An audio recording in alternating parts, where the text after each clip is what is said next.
The Return of Sherlock Holmes. The Adventure of the Empty House by Arthur Conan Doyle.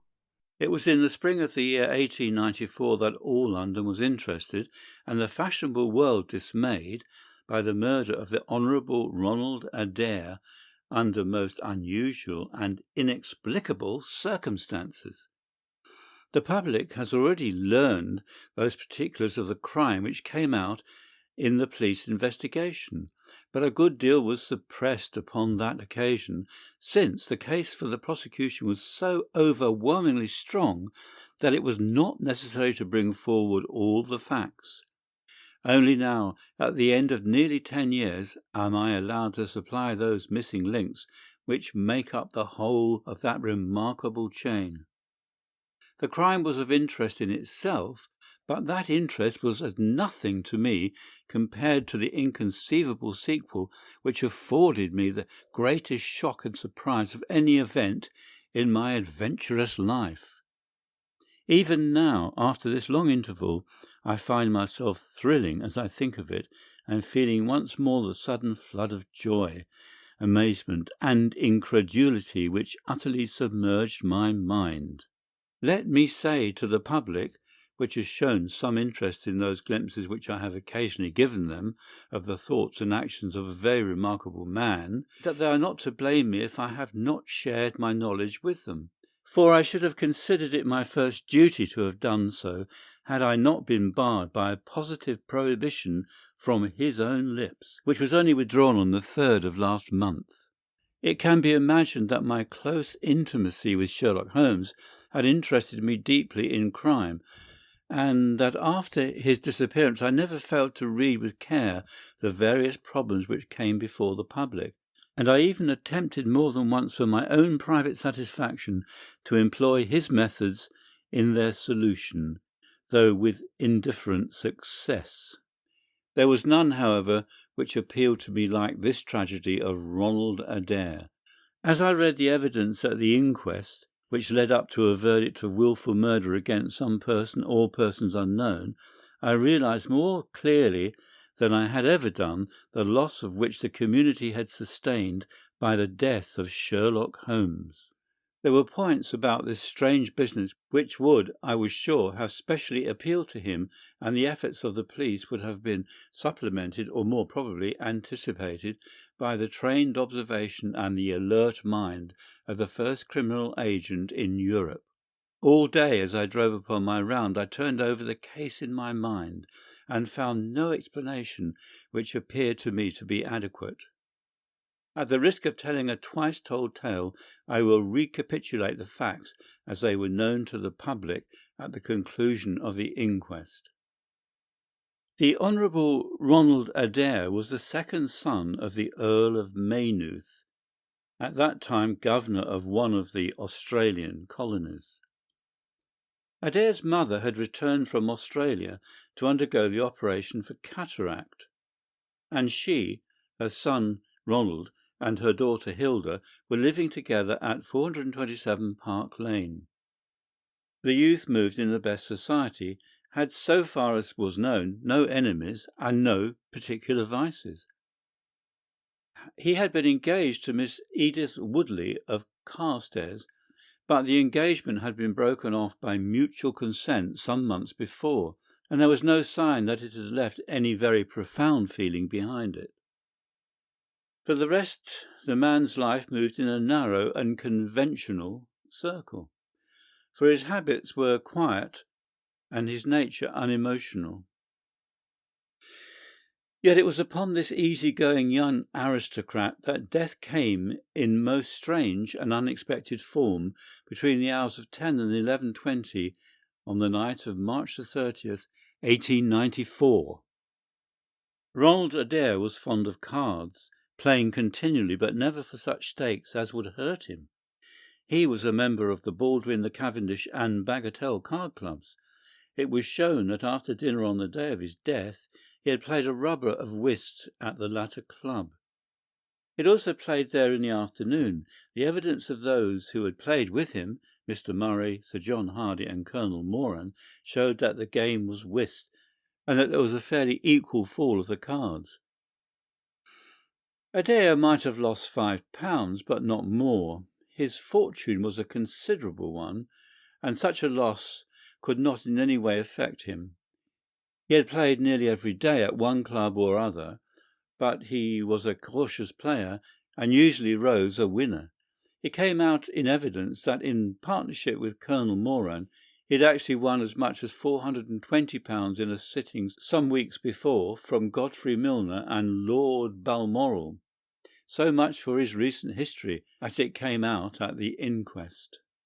On the evening of the crime he returned from the club exactly at 10. His mother and sister were out spending the evening with a relation. The servant deposed that she had heard him enter the front room on the second floor, generally used as his sitting room.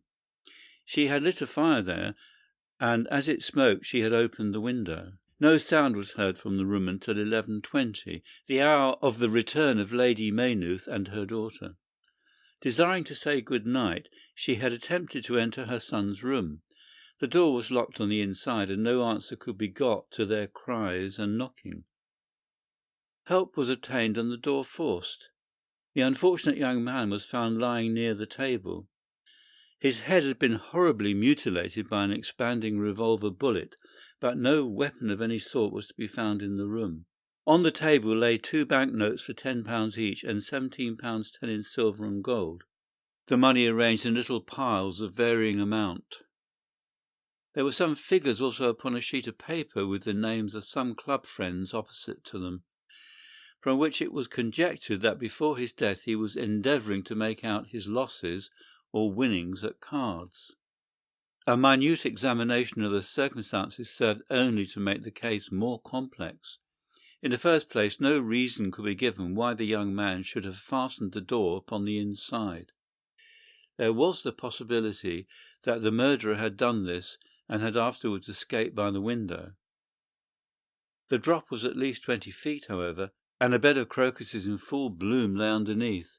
Neither the flowers nor the earth showed any sign of having been disturbed, nor were there any marks upon the narrow strip of grass which separated the house from the road. Apparently, therefore, it was the young man himself who had fastened the door. But how did he come by his death? No one could have climbed up to the window without leaving traces. Suppose a man had fired through the window. It would indeed be a remarkable shot who could with a revolver inflict so deadly a wound. Again, Park Lane is a frequented thoroughfare, and there is a cab stand within 100 yards of the house.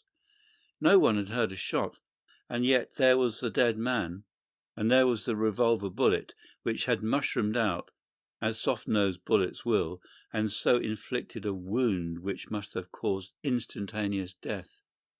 Such were the circumstances of the Park Lane mystery, which were further complicated by entire absence of motive, since, as I have said, young Adair was not known to have any enemy, and no attempts had been made to remove the money or valuables in the room.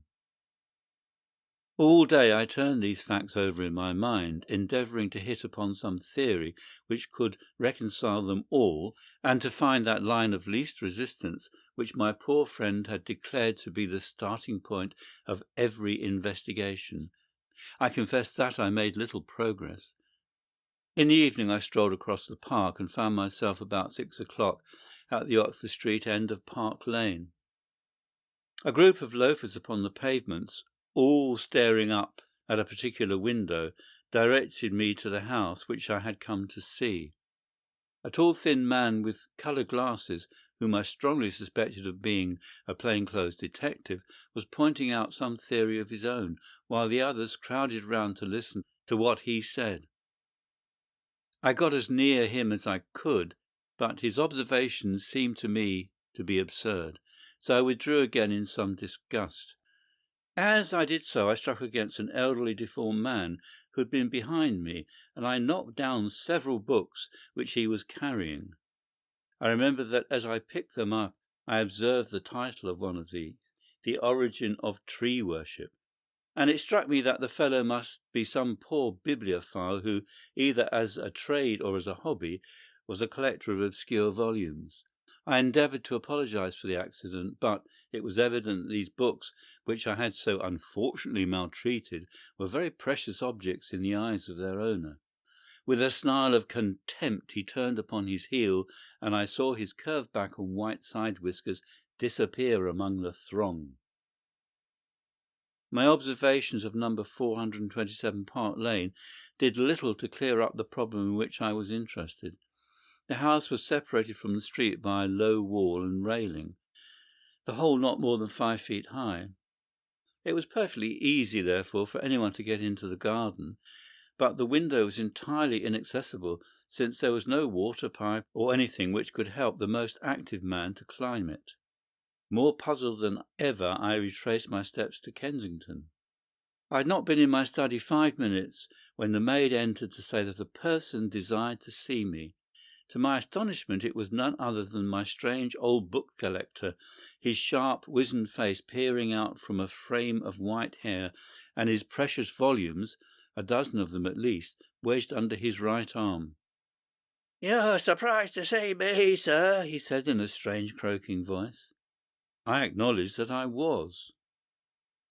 "Well, I've a conscience, sir, and when I chanced to see you go into this house, as I came hobbling after you, I thought to myself, I'll just step in and see that kind gentleman, and tell him that if I was a bit gruff in my manner, there was not any harm meant, and that I am much obliged to him for picking up my books."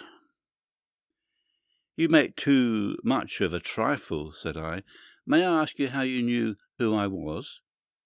"Well, sir, if it isn't too great a liberty, I'm a neighbour of yours, for you'll find my little bookshop at the corner of Church Street, and very happy to see you, I'm sure. Maybe you collect yourself, sir. Here's British Birds and Catullus and the Holy War, a bargain every one of them. With 5 volumes you could just fill the gap in that second shelf. It looks untidy, does it not, sir?" I moved my head to look at the cabinet behind me. When I turned again, Sherlock Holmes was standing, smiling at me, across my study table. I rose to my feet, stared at him for some seconds in utter amazement, and then it appears that I must have fainted for the first and the last time in my life. Certainly a grey mist swirled before my eyes, and when it cleared I found my collar ends undone and the tingling aftertaste of brandy upon my lips. Holmes was bending over my chair, his flask in hand. "My dear Watson," said the well-remembered voice, "I owe you 1,000 apologies. I had no idea that you would be so affected." I gripped him by the arm. "Holmes," I cried, "is it really you? Can it indeed be that you are alive?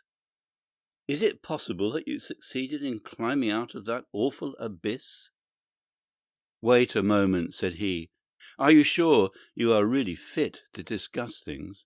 I have given you a serious shock by my unnecessarily dramatic reappearance." "I am all right, but indeed, Holmes, I can hardly believe my eyes.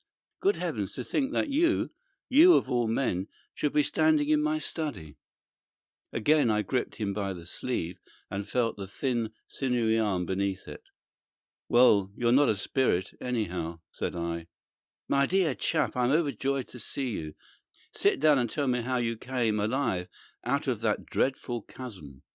He sat opposite to me and lit a cigarette in his old nonchalant manner.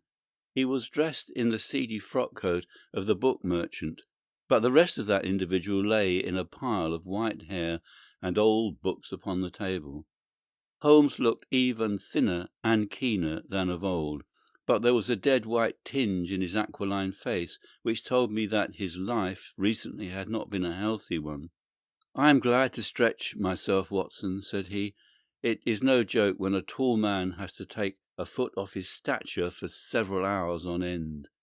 Now, my dear fellow, in the matter of these explanations we have, if I may ask for your cooperation, a hard and dangerous night's work in front of us. Perhaps it would be better if I gave you an account of the whole situation when that work is finished." "I am full of curiosity. I should much prefer to hear now." "You'll come with me to-night?" "When you like and where you like." This is indeed like the old days. We shall have time for a mouthful of dinner before we need go. Well, then about that chasm. I had no serious difficulty in getting out of it, for the very simple reason that I never was in it." "You never were in it?" "No, Watson, I never was in it. My note to you was absolutely genuine. I had little doubt that I had come to the end of my career when I perceived the somewhat sinister figure of the late Professor Moriarty standing upon the narrow pathway which led to safety. I read an inexorable purpose in his grey eyes. I exchanged some remarks with him, therefore, and obtained his courteous permission to write the short note which you afterwards received. I left it with my cigarette box and my stick, and I walked along the pathway, Moriarty still at my heels. When I reached the end I stood at bay. He drew no weapon, but he rushed at me and threw his long arms around me. He knew that his own game was up, and was only anxious to revenge himself upon me. We tottered together upon the brink of the fall.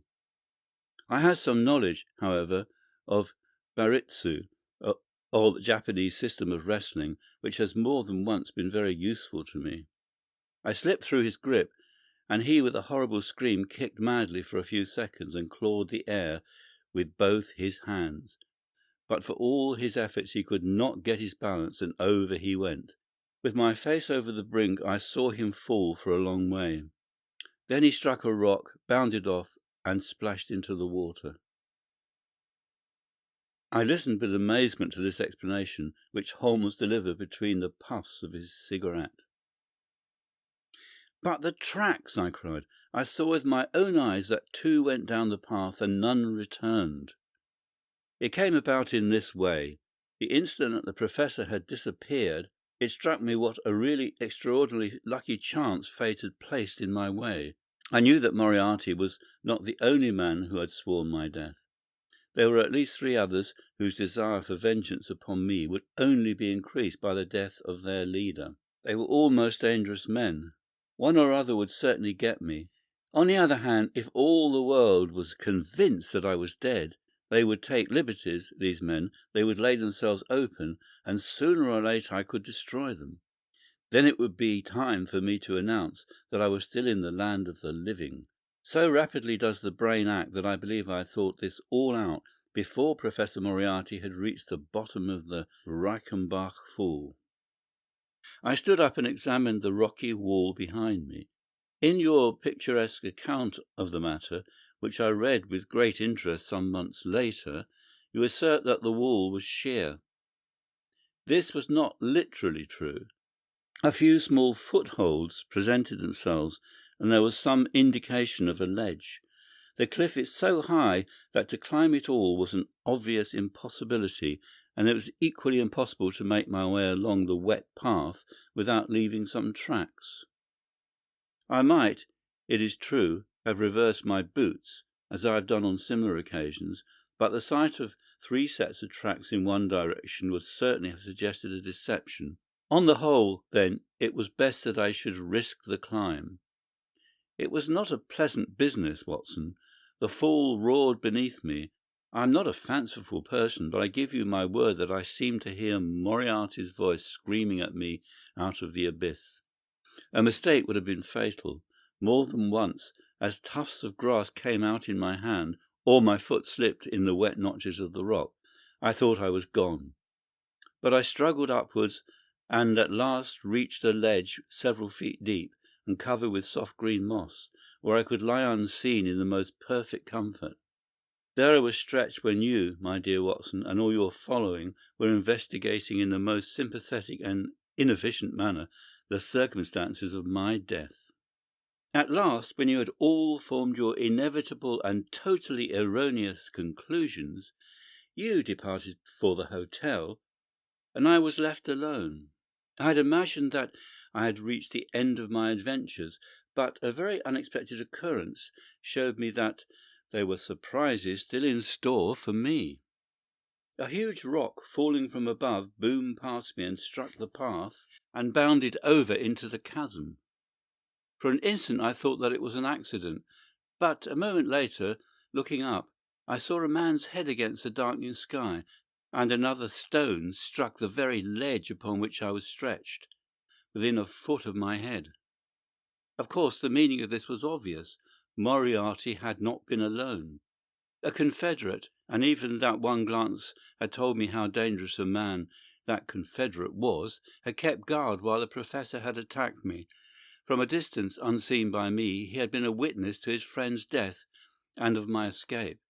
He had waited, and then, making his way around to the top of the cliff, he had endeavoured to succeed where his comrade had failed. I did not take long to think about it, Watson. Again I saw that grim face looking over the cliff, and I knew it was a precursor of another stone. I scrambled down onto the path. I don't think I could have done it in cold blood. It was 100 times more difficult than getting up, but I had no time to think of the danger, for another stone sang past me as I hung by my hands from the edge of the ledge. Halfway down I slipped, but by the blessing of God I landed, torn and bleeding, upon the path. I took to my heels, did 10 miles over the mountains in the darkness, and a week later I found myself in Florence with the certainty that no one in the world knew what had become of me. I had only one confidant, my brother Mycroft. I owe you many apologies, my dear Watson, but it was all important that it should be thought I was dead, and it is quite certain that you would not have written so convincing an account of my unhappy end had you not yourself thought that it was true.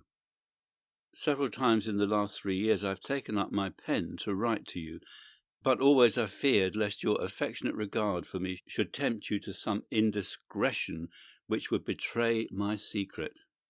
For that reason I turned away from you this evening when you upset my books, for I was in danger at the time, and any show of surprise and emotion upon your part might have drawn attention to my identity and led to the most deplorable and irreparable results. As to Mycroft, I had to confide in him in order to obtain the money which I needed.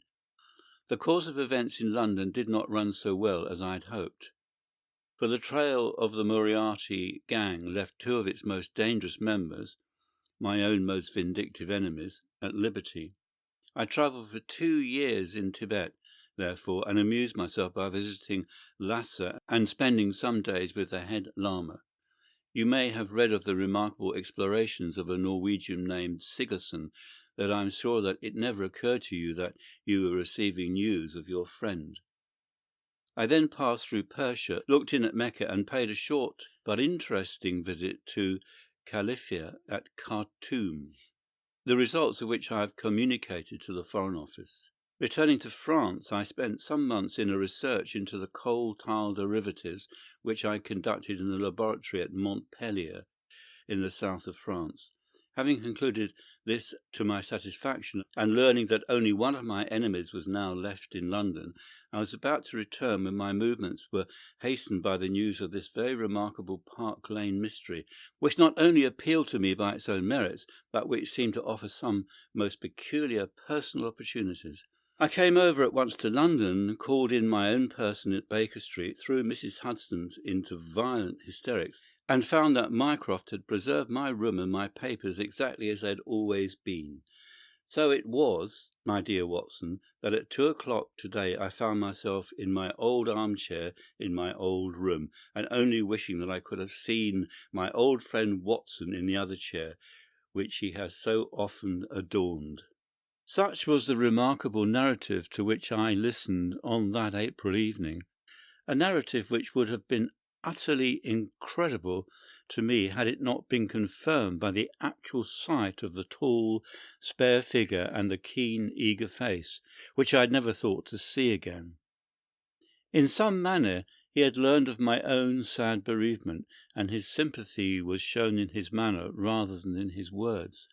"Work is the best antidote to sorrow, my dear Watson," said he, "and I have a piece of work for us both tonight, which, if we can bring it to a successful conclusion, will in itself justify a man's life on this planet." In vain I begged him to tell me more. "You will hear and see enough before morning," he answered. "We have 3 years of the past to discuss. Let that suffice until 9:30, when we start upon the notable adventure of the empty house." It was indeed like old times when, at that hour, I found myself seated beside him in a hansom, my revolver in my pocket, and the thrill of adventure in my heart. Holmes was cold and stern and silent. As the gleam of the street lamps flashed upon his austere features, I saw that his brows were drawn down in thought and his thin lips compressed. I knew not what wild beast we were about to hunt down in the dark jungle of criminal London, but I was well assured from the bearing of this master huntsman that the adventure was a most grave one, while the sardonic smile which occasionally broke through his ascetic gloom boded little good for the object of our quest.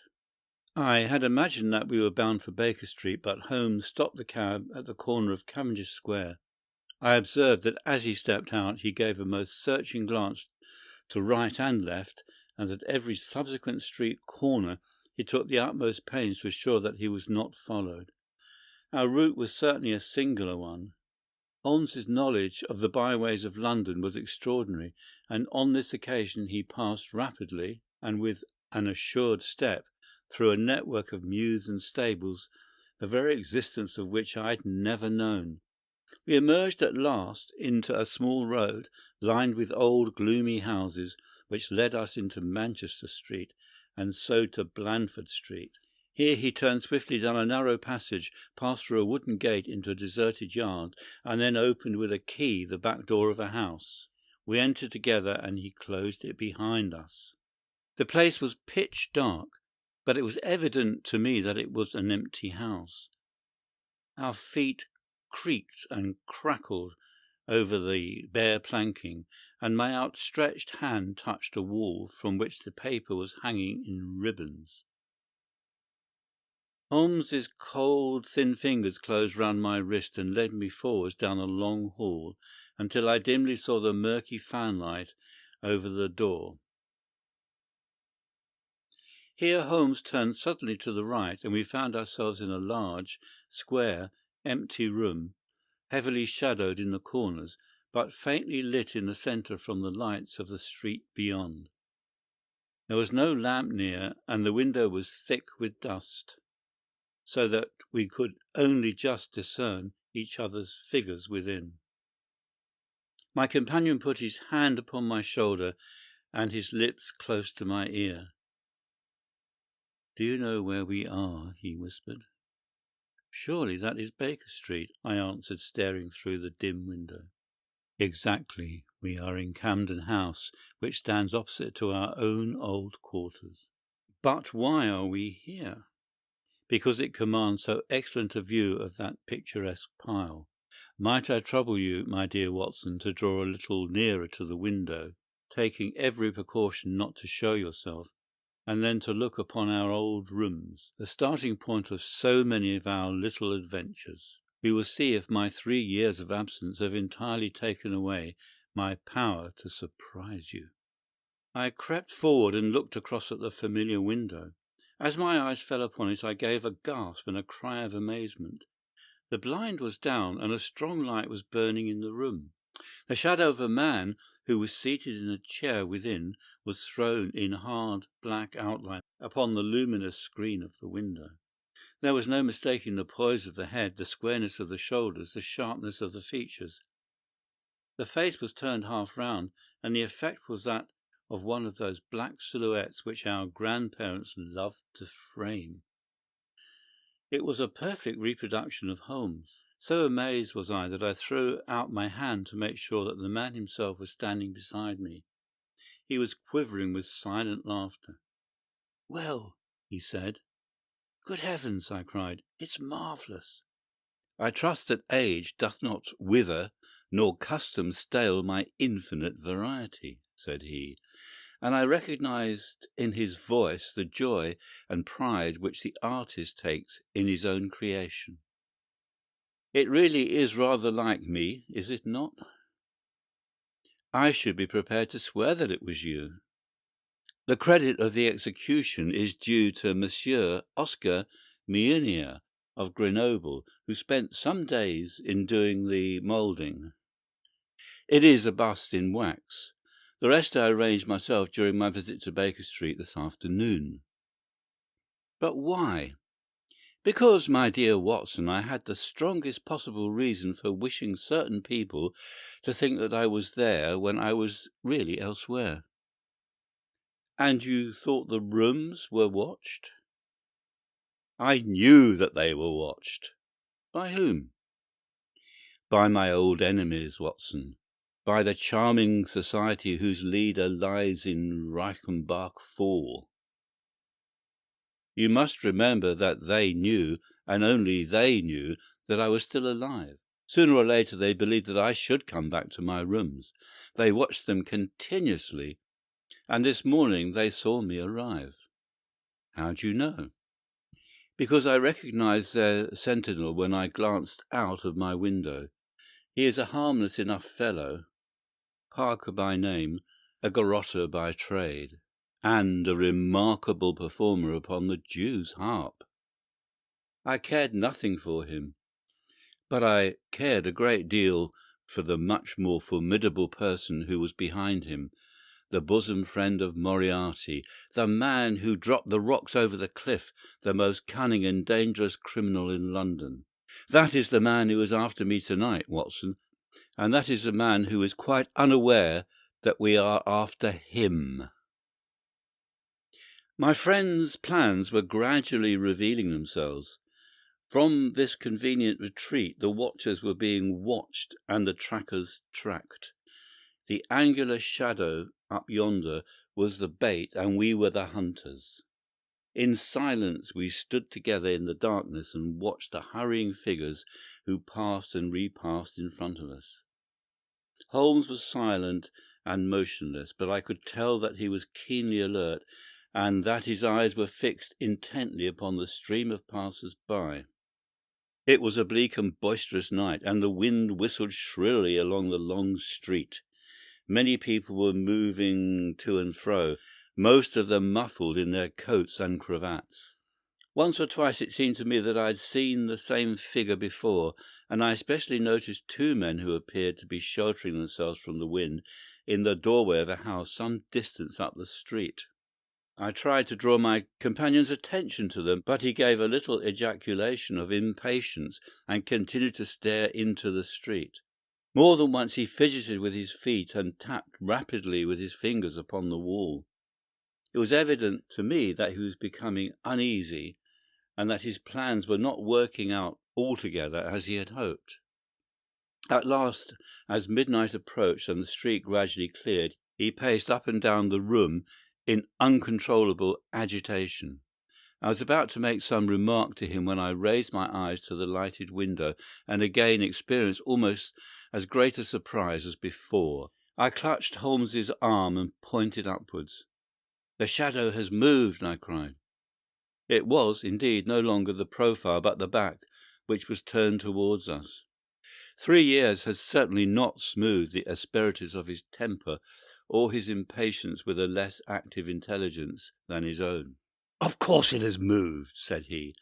"Am I such a partial bungler, Watson, that I should erect an obvious dummy and expect that some of the sharpest men in Europe would be deceived by it? We have been in this room 2 hours, and Mrs. Hudson has made some changes in that figure 8 times, or once every quarter of an hour. She works it from the front so that her shadow may never be seen. Ah!" He drew in his breath with a shrill, excited intake. In the dim light I saw his head thrown forward, his whole attitude rigid with attention. Outside, the street was absolutely deserted. Those 2 men might still be crouching in the doorway, but I could no longer see them. All was still and dark, save only the brilliant yellow screen in front of us with the black figure outlined upon its centre.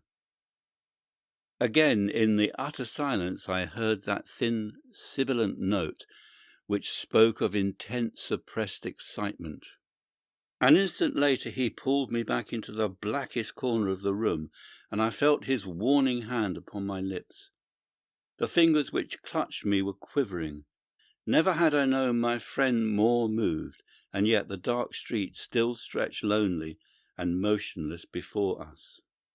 But suddenly I was aware of that which his keener senses had already distinguished. A low, stealthy sound came to my ears, not from the direction of Baker Street, but from the back of the very house in which we lay concealed. A door opened and shut. An instant later steps crept down the passage, steps which were meant to be silent, but which reverberated harshly through the empty house. Holmes crouched back against the wall, and I did the same, my hand closing upon the handle of my revolver. Peering through the gloom, I saw the vague outline of a man, a shade blacker than the blackness of the open door. He stood for an instant, and then he crept forward, crouching, menacing, into the room. He was within 3 yards of us, this sinister figure, and I had braced myself to meet his spring before I realized that he had no idea of our presence. He passed close beside us, stole over to the window, and very softly and noiselessly raised it for half a foot. As he sank to the level of this opening, the light in the street, no longer dimmed by the dusty glass, fell upon his face. The man seemed to be beside himself with excitement. His 2 eyes shone like stars, and his features were working convulsively.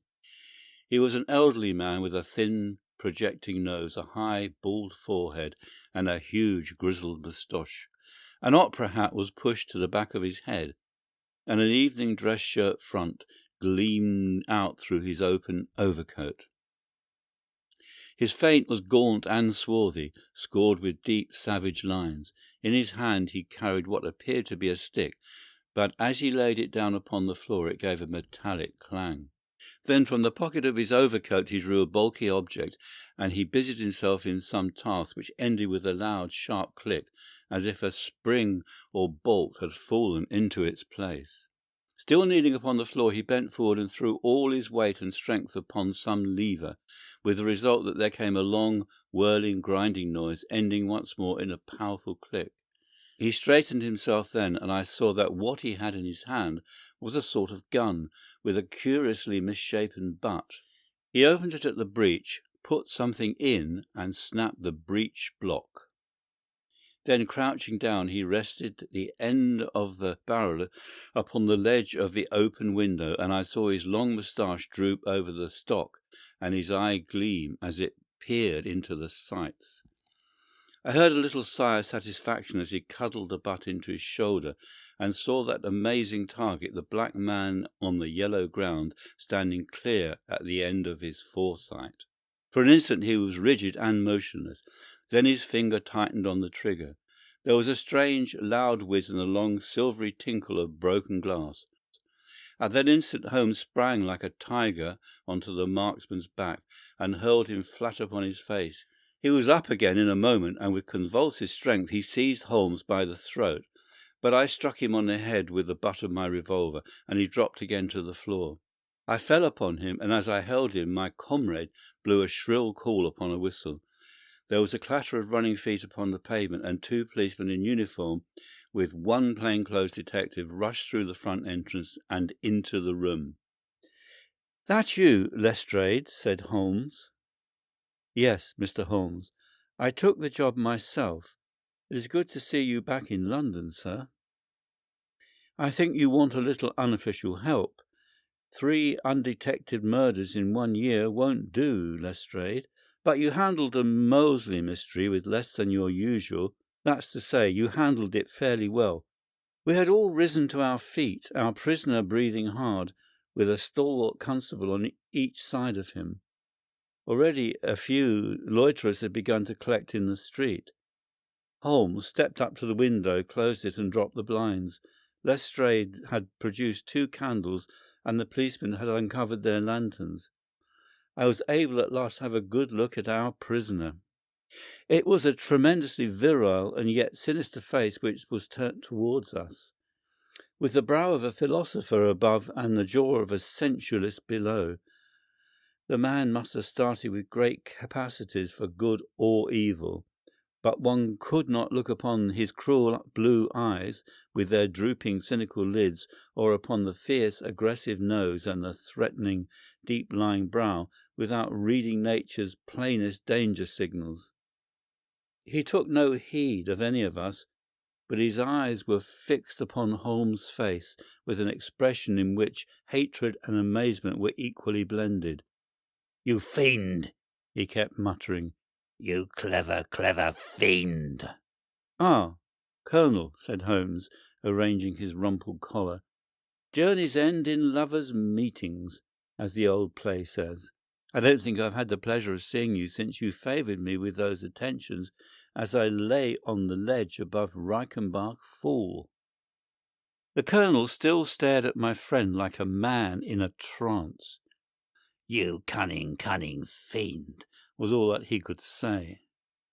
"I have not introduced you yet," said Holmes. "This gentleman is Colonel Sebastian Moran, once of Her Majesty's Indian Army, and the best heavy game shot that our Eastern Empire has ever produced. I believe I am correct, Colonel, in saying that your bag of tigers still remains unrivalled." The fierce old man said nothing, but still stared at my companion with his savage eyes and bristling moustache. He was wonderfully like a tiger himself. "I wonder that my very simple stratagem could deceive so old a shikari," said Holmes. "It must be very familiar to you. Have you not tethered a young kid under a tree, lain above it with your rifle, and waited for the bait to bring up your tiger? This empty house is my tree, and you are my tiger. You have possibly had other guns in reserve, in case there should be several tigers, or in the unlikely supposition of your own aim failing you. These," he pointed around, "are my other guns. The parallel is exact." Colonel Moran sprang forward with a snarl of rage, but the constables dragged him back. The fury upon his face was terrible to look at. "I confess that you had one small surprise to me," said Holmes. "I did not anticipate that you would yourself make use of this empty house and this convenient front window. I had imagined you as operating from the street, where my friend Lestrade and his merry men were awaiting you. With that exception, all has gone as I expected." Colonel Moran turned to the official detective. "You may or may not have just cause for arresting me," said he, "but at least there can be no reason why I should submit to the gibes of this person. If I am in the hands of the law, let things be done in a legal way." "Well, that's reasonable enough," said Lestrade. "Nothing further you have to say, Mr. Holmes, before we go?" Holmes had picked up the powerful air gun from the floor and was examining its mechanism. "An admirable and antique weapon," said he, "noiseless and of tremendous power.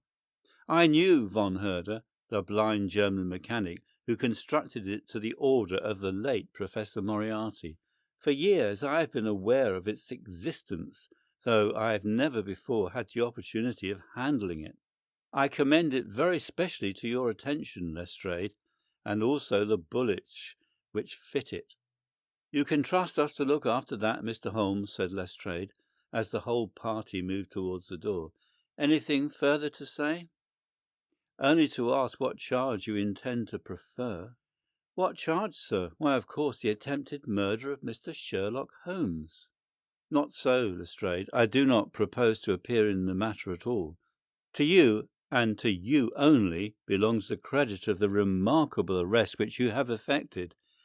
Yes, Lestrade, I congratulate you. With your usual happy mixture of cunning and audacity, you have got him." "Got him? Got whom, Mr. Holmes?"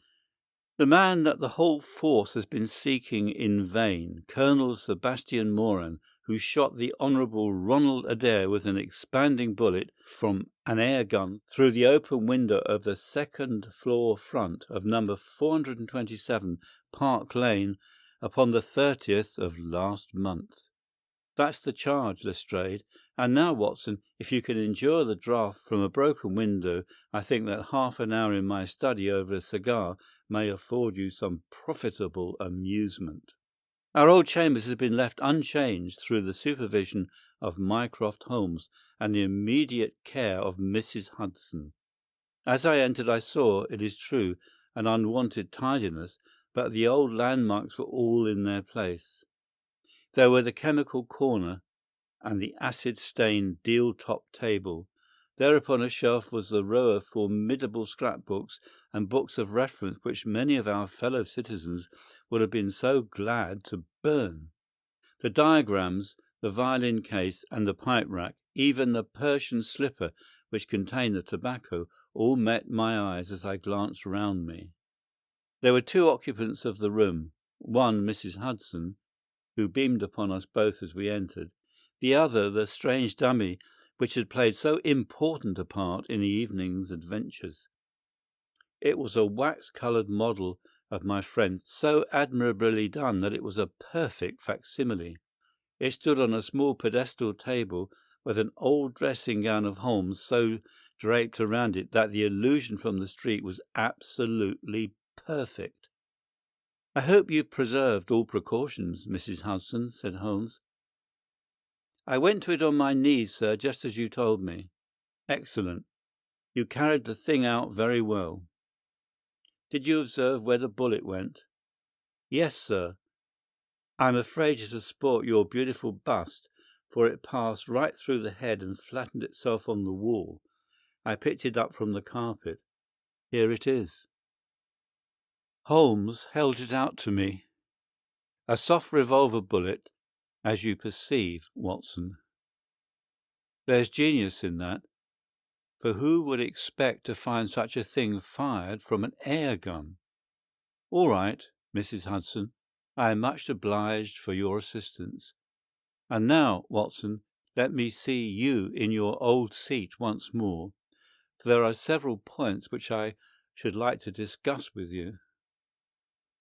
He had thrown off the seedy frock-coat, and now he was the Holmes of old, in the mouse-coloured dressing-gown which he took from the effigy.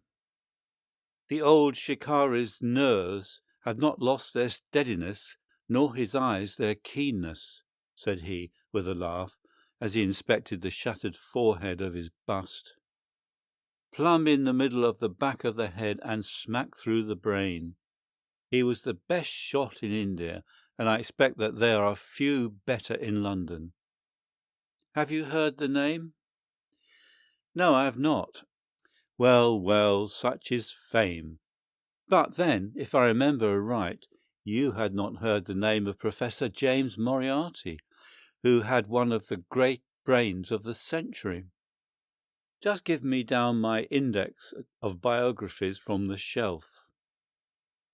He turned over the pages lazily, leaning back in his chair and blowing great clouds from his cigar. "My collection of M's is a fine one," said he. "Moriarty himself is enough to make any letter illustrious. And here is Morgan, the poisoner, and Merrick's of abominable memory, and Matthews, who knocked out my left canine in the waiting-room at Charing Cross, and finally here is our friend of tonight." He handed over the book, and I read Moran, Sebastian, Colonel, unemployed, formerly 1st Bangalore Pioneers, born London 1840, son of Sir Augustus Moran, C.B., once British Minister to Persia, educated Eton and Oxford, served in Jawaki campaign, Afghan campaign, Shiraziab, dispatches, Sherpa, and Kabul, author of Heavy Game of the Western Himalayas, 1881, 3 Months in the Jungle, 1884, address, Conduit Street, clubs, the Anglo-Indian, the Tankerville, and Bagatelle Card Club. On the margin was written in Holmes' precise hand, "The second most dangerous man in London." "This is astonishing," said I, as I handed back the volume. "The man's career is that of an honourable soldier." "It is true," Holmes answered. "Up to a certain point he did well. He was always a man of iron nerve. And the story is still told in India, how he crawled down a drain after a wounded man-eating tiger. There are some trees, Watson, which grow to a certain height and then suddenly develop some unsightly eccentricity. You will see it often in humans. I have a theory that the individual represents in his developments the whole procession of his ancestors, and that such a sudden turn to good or evil stands for some strong influence which came into the line of his pedigree. The person becomes, as it were, the epitome of the history of his own family. It is surely rather fanciful. Well, I don't insist upon it. Whatever the cause, Colonel Moran began to go wrong. Without any open scandal, he still made India too hot to hold him. He retired, came to London, and again acquired an evil name. It was at this time that he was sought out by Professor Moriarty, to whom for a time he was chief of the staff. Moriarty supplied him liberally with money and used him only in one or two very high-class jobs which no ordinary criminal would have undertaken. You may have some recollection of the death of Mrs. Stewart of Lauder in 1887. No? Not? Well, I'm sure Moran was at the bottom of it, but nothing could be proved. So cleverly was the colonel concealed that even when the Moriarty gang was broken up, we could not incriminate him. You remember at that date, when I called upon you in your rooms, how I put up the shutters for fear of air guns? No doubt you thought me fanciful. I knew exactly what I was doing, for I knew of the existence of this remarkable gun, and I knew also that one of the best shots in the world would be behind it. When we were in Switzerland, he followed us with Moriarty, and it was undoubtedly he who gave me the evil 5 minutes on the Reichenbach ledge. You may think that I read the papers with some attention during my sojourn in France, on the lookout for any chance of laying him by the heels. So long as he was free in London, my life would really not have been worth living. Night and day the shadow would have been over me, and sooner or later his chance must have come. What could I do? I could not shoot him at sight, or I should myself be in the dock. There was no use appealing to a magistrate. They cannot interfere on the strength of what would appear to them to be a wild suspicion. So I could do nothing, but I watched the criminal news. I knew that sooner or later I should get him. Then came the death of this Ronald Adair. My chance had come at last. Knowing what I did, was it not certain that Colonel Moran had done it? He had played cards with the lad. He had followed him home from the club. He had shot him through the open window. There was not a doubt of it. The bullets alone are enough to put his head in a noose. I came over at once. I was seen by the sentinel, who would, I knew, direct the colonel's attention to my presence. He could not fail to connect my sudden return with his crime and to be terribly alarmed. I was sure that he would make an attempt to get me out of the way at once, and would bring round his murderous weapon for that purpose. I left him an excellent mark in the window, and, having warned the police that they might be needed, by the way, Watson, you spotted their presence in that doorway with unerring accuracy, I took up what seemed to me to be a judicious post for an observation, never dreaming that he would choose the same spot for his attack. Now, my dear Watson, does anything remain for me to explain? Yes, said I. You have not made it clear what was Colonel Moran's motive in murdering the Honourable Ronald Adair. Ah, my dear Watson, there we come into those realms of conjecture where the most logical mind may be at fault. Each may form his own hypothesis upon the present evidence, and yours is as likely to be correct as mine. You have formed one, then? I think that it is not difficult to explain the facts. It came out in evidence that Colonel Moran and young Adair had between them won a considerable amount of money. Now, Moran undoubtedly played foul. Of that I have long been aware. I believe that on the day of the murder, Adair had discovered that Moran was cheating. Very likely he had spoken to him privately and had threatened to expose him unless he voluntarily resigned his membership of the club and promised not to play cards again. It is unlikely that a youngster like Adair would at once make a hideous scandal by exposing a well-known man so much older than himself. Probably he acted as I suggest. The exclusion from his clubs would mean ruin to Moran, who lived by his ill-gotten card games. He therefore murdered Adair, who at the time was endeavouring to work out how much money he should himself return, since he could not profit by his partner's foul play. He locked the door lest the ladies should surprise him and insist upon knowing what he was doing with these names and coins. Will it pass? I have no doubt that you have hit upon the truth. It will be verified or disproved at the trial. Meanwhile, come what may, Colonel Moran will trouble us no more. The famous air gun of Von Herder will embellish the Scotland Yard Museum.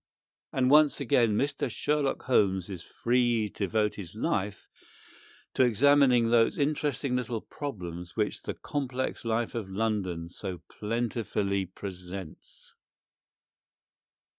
End of The Return of Sherlock Holmes, The Adventure of the Empty House by Arthur Conan Doyle.